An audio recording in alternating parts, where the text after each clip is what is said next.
The leaves are falling and it's time to start looking ahead to your winter season. I'll tell you what, you might even be thinking, do we even still get winter anymore around here?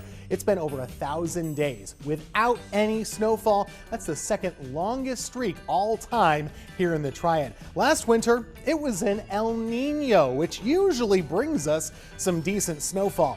It just didn't work out. This year, we're in a different pattern going toward a La Nina. If you've heard what an El Nino is, it makes sense to hear that a La Nina is really just the opposite of an El Nino. A La Nina occurs when you have the water in the Pacific that's actually cooler than normal near the equator. This event occurs every 3 to 5 years or so, but can sometimes occur for multiple years in a row. As a result of the cooler water, the jet stream is able to travel farther north, which makes it harder for storms to come into the southeast. It can also limit the amount of Arctic air we see in our area. Without ample moisture and cold air, snow becomes a less likely occurrence for us in the Triad. We are looking at a weak La Nina pattern for this winter. But if you go back for the past 12 La Nina winters, we have seen temperatures that have averaged a little bit above normal, but precipitation has averaged a little bit below normal. And of course, when we talk about precipitation and we talk about winter, the big question is it going to snow or not? And how much snow are we going to get? So what we've done is gone through the last 12 weak La Nina winters to show you how much snow that we had in those. And you kind of have to take the 50s, 60s, and 70s out of the equation.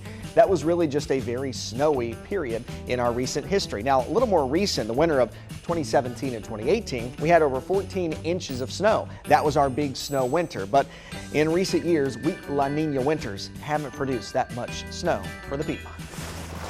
Of course, I look at other factors when it comes to long-range forecasting, and in this case, we're still in the Pacific Ocean, but on the northern side. When we have cool water near Alaska and warmer water near Japan, that's called the cool phase of the PDO, or the Pacific Decadal Oscillation. You don't need to know what that means, but when I see a pattern that looks like that, it tends to mean drier weather in the southeast and less snowy weather in the southeast. We've been stuck like this since 2019, and there haven't been big snows since then.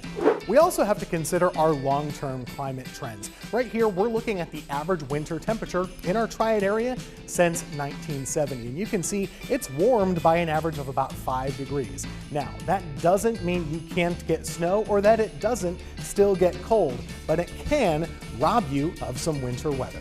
So when it's all said and done, what is our news to winter forecast? Remember, we talked about being in a weak La Nina. We talked about a negative PDO and we're warmer climate than we used to have. That means we're likely to have slightly warmer temperatures than usual this year, but it'll still feel like winter every now and then, and a little bit drier than normal, and unfortunately, probably fewer snow chances than a typical Triad winter has.